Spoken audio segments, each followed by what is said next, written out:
ఏంటండి కొత్తిమీర తీసుకొచ్చారు? కొత్తిమీర బజార్లో 20 రూపాయలకి ఇస్తుంటే దొరికిద్దని తీసుకొచ్చా. సరే తెస్తే తెచ్చారులే కానీ కొత్తిమీర పచ్చడి చేస్తాలే. కొత్తిమీర పచ్చడి చేయాలనుకున్నానండి. కొత్తిమీర పచ్చడి చేయాలంటే నేను నైటే ఏం చేశానంటే బాగా కడిగి ఆరబెట్టేసేసాను. ఆరబెట్టేసి పొడి లేకుండా తీసుకొని ఒక బౌల్లోకి తీసుకున్నాను. అలాగే కొన్ని ఎండుమిర్చి కూడా తీసుకున్నాను. కొత్తిమీర పచ్చడి అంటే ఇష్టపడిన వాళ్ళు ఎవరుంటారు చెప్పండి. కొత్తిమీర పచ్చడి అలాగే ఆరోగ్యానికి కూడా చాలా మంచిది కదా. అందుకే ట్రై చేస్తున్నాను. దాంట్లో కొంచెం చింతపండు కూడా తీసుకున్నాను. చింతపండు మనం సరిపోయేటట్టు కొంచెం చూసుకొని రుచికి సరిపడేటట్టు తీసుకున్నాను. అలాగే దాంట్లో కావాల్సినవి కొంచెం ధనియాలు, జీలకర్ర, అలాగే చిన్నులపాయలు కూడా తీసుకున్నాను. వెల్లుల్లి రెబ్బలు కొన్ని వలిసి తీసుకున్నానండి. ఇవి స్పైసీకి కొంచెం రుచికి బాగుంటాయని తీసుకున్నాను. అలాగే రుచికి సరిపడా సాల్ట్ కూడా తీసుకున్నాను. ఇవన్నీ రుచికి సరిపడేటట్టు నేను కావాల్సిన ఇంగ్రీడియంట్స్ అన్నీ తీసిపెట్టి పక్కన పెట్టుకున్నానండి.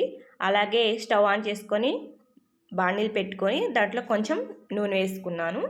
నూనె వేసుకొని ఫస్ట్ వచ్చేసి నేను కొత్తిమీర అయితే కడిగి పెట్టుకున్నాను కదా, శుద్ధంగా కడిగి పెట్టుకొని తడి లేకుండా, అలాగే కొంచెం ఇసుక ఎలా ఉంటుంది కదండి, ఇసుక అది లేకుండా మొత్తం నీట్గా కడిగి పెట్టేసుకున్నాను. కడిగి పెట్టేసుకున్న కొత్తిమీరని నూనెలో వేసి వేయించుకుంటున్నాను. పచ్చి వాసన అనేది రాకుండా ఉండాలి కాబట్టి మనం బాగా ఫ్రై చేసుకోవాలి. ఫ్రై చేసుకోవడం వల్ల ఏంటంటే కొత్తిమీర అనేది పచ్చి వాసన అనేది పోయేటట్టు బాగా ఫ్రై చేసుకోవాలి. ఆయిల్లో బాగా మగ్గించుకొని ఫ్రై చేసుకోవాలి. ఇలా ఫ్రై చేసుకోవడం వల్ల టేస్ట్ అనేది చాలా బాగుంటుంది. అలాగే పచ్చి వాసన కూడా రాకుండా ఉంటుందన్నమాట.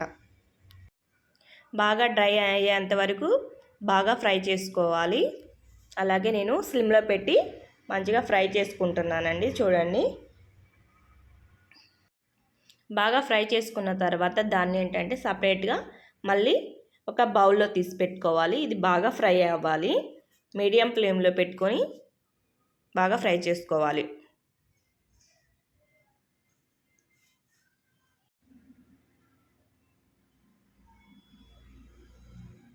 చూడండి, ఫ్రై అవుతుంది. అది కొంచెం కలర్ మారుతుందండి. కలర్ మారినంత వరకు మనం ఫ్రై చేసుకుంటూ ఉండాలి. దాంట్లో ఉన్న వాటర్ అంతా పోయి ఆయిల్లో బాగా మగ్గుతుంది. అలా మగ్గడం వల్ల అంటే పచ్చివాసన అనేది లేకుండా బాగుంటుంది. కొత్తిమీర అనేది చాలా ఆరోగ్యానికి చాలా మంచిదండి. ఇది తింటూ ఉండాలి అప్పుడప్పుడైనా. ఆకుకూరలు అనేది ఏదైనా మంచిదే కదండి. అలాగే కొత్తిమీర కూడా, కొత్తిమీర పచ్చడి అయితే చూడండి బాగా మగ్గింది ఇది ఆయిల్లో. దీన్ని ఏం చేస్తున్నామంటే సపరేట్గా ఒక బౌల్లో తీసి పెట్టేసుకున్నాను. చూడండి, తర్వాత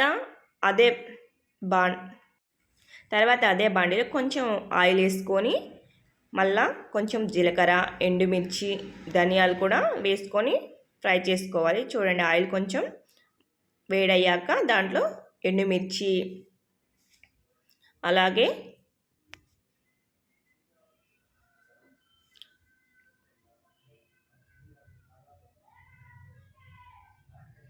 జీలకర్ర, ధనియాలు కూడా వేస్తున్నాను. ఇవి కూడా బాగా ఫ్రై అయిందాక వేయించుకోవాలి.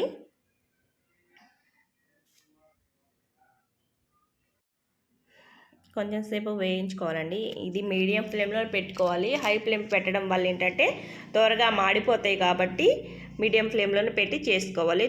ఒక పెద్ద టమాటా ఒకటి తీసుకున్నానండి. దాన్ని ముక్కలుగా కట్ చేసుకొని ఆయిల్లో వేసుకొని మగ్గించుకుంటున్నాను. ఇది బాగా మగ్గిన తర్వాత దాంట్లోని వాటర్ అంతా పోయి బాగా మగ్గాలి.